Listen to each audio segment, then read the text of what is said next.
Yo, bonjour à tous, on se retrouve aujourd'hui pour le débrief Standard Bruges. Il y a des choses à dire de partout aujourd'hui.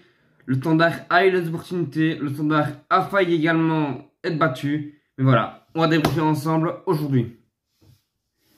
Oui, bon, tout d'abord, on va revenir sur la composition de Elsner, qui, avec quelques surprises, voilà. On avait donc un Baudard dans les buts, une défense centrale composée de droite à gauche de Waal, Dussen, Leifis et de Calu. La petite surprise, jeune de Liégeois de 18 ans, meilleur buteur des espoirs du Standard. Donc franchement, c'était un choix risqué pour un si grand match comme ça, mais un choix qui s'est avéré, on va y revenir, payant, même si il y a encore des lacunes, mais c'est normal à son âge, et voilà. Mais on en reviendra plus tard dans la vidéo. Au milieu de terrain, on retrouvait un Pavlovic qui avait fait une très bonne impression face à Anderlecht avec un Raskin. Et devant, on avait Donum à droite. À gauche, nous avions Cafaro. Et devant, Aymon et Dragus qui s'occupaient de la pointe de cette attaque. Donc, on a eu une première mi-temps qui était intéressante côté liégeois par rapport à celle proposée par Anderlecht.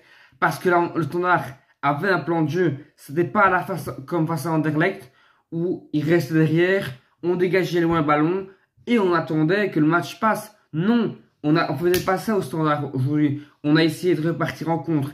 Et certes, on peut me dire ce que vous voulez. Certes, au niveau des statistiques, le Standard est largement en dessous. Mais c'est pas parce qu'on ne tire pas au but qu'il n'y a pas d'opportunité, d'occasion de but.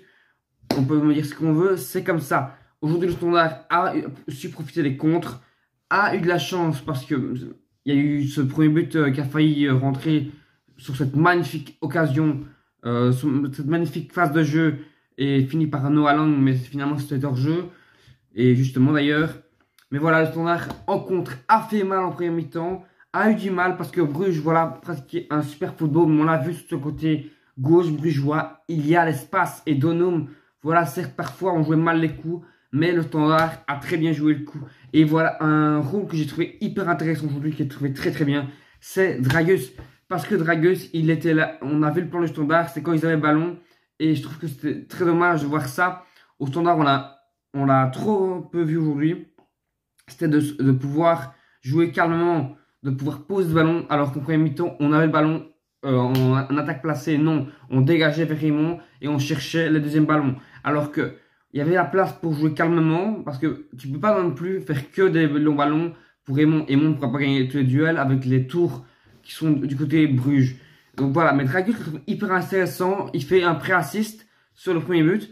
Donc voilà, il est très intéressant, il bouge beaucoup, il propose beaucoup, il court beaucoup pour l'équipe.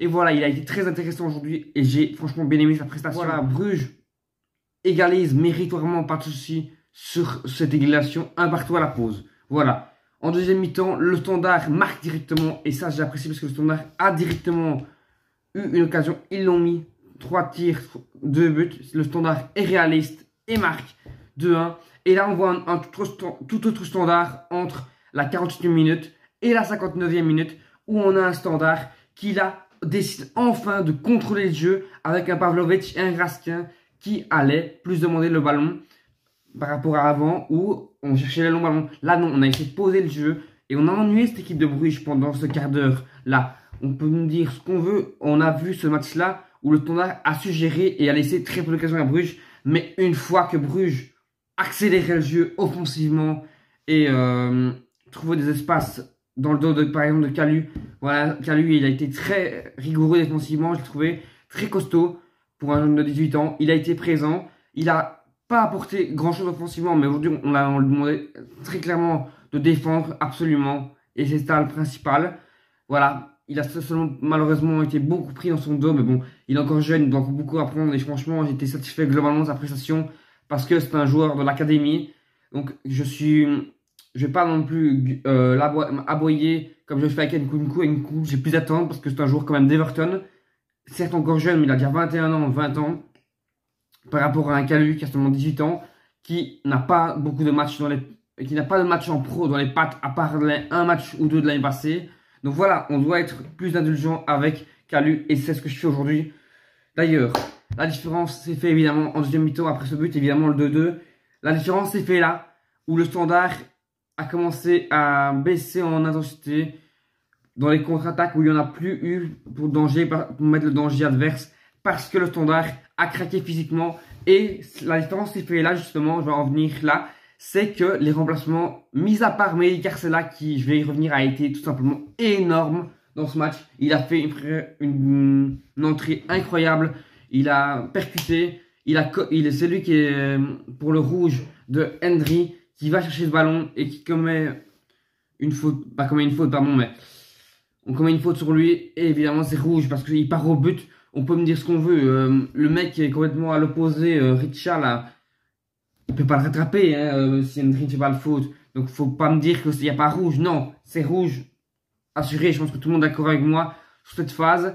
Le Standard, voilà, tous les remplacements n'ont pas été au niveau, mis à part Carcela. Carcela qui est à deux doigts de mettre le but de la victoire dans les arrêts de jeu, mais t'as Lestienne. Le ballon rentre au fond, ben donc, qu'est-ce que fait Lestienne? Moi j'ai envie de faire ma petite starlette, d'être le héros. Je veux toucher le ballon, mais au lieu de la mettre dans le but, ben je vais l'empêcher d'aller dans le but. Voilà, et ça c'est franchement Lestienne, il me dégoûte. Voilà, vivement la fin de saison, parce que là je pense que le Standard est en train d'adopter une situation où il sait très bien que s'ils ne font pas jouer Lestienne pour pas le vendre, ben Lestienne doit partir maintenant. Il en a fait trop, il est plus haut niveau, tout comme Bastien. Je l'avais dit l'été dernier quand j'ai fait mon mercato idéal. Bastien doit partir, il n'est plus pas au niveau, il n'est pas assez rigoureux et il apporte rien offensivement. Mais par exemple, j'étais super impressionné par un Pavlovic qui dans les duels a été bon, qui franchement dans ce quart d'heure a su. C'est un joueur qui sait jouer au ballon et il n'a pas assez fort premier mi-temps demander des ballons, et par contre il a su gérer ce jeu au milieu de terrain. Par contre à sa sortie, on a vu directement que le Standard était fini. On a vu un Raskin qui jouait beaucoup trop haut, un Carcela qui jouait à côté de Bastien, c'était tout désorganisé, ça n'allait pas du tout. Mais voilà, le Standard quand même aujourd'hui gagne un bon point, même si Bruges va avoir des regrets, complètement des regrets, mais ils peuvent s'estimer heureux. Simplement, ce match nul, pour moi, me semble logique, même s'il y avait la place pour gagner, mais également la place pour perdre ce match. Pour ça, j'espère que ça vous a plu. Si c'est le cas, n'hésitez pas à lâcher un like, à vous abonner, et moi je vous dis à la prochaine. Ciao!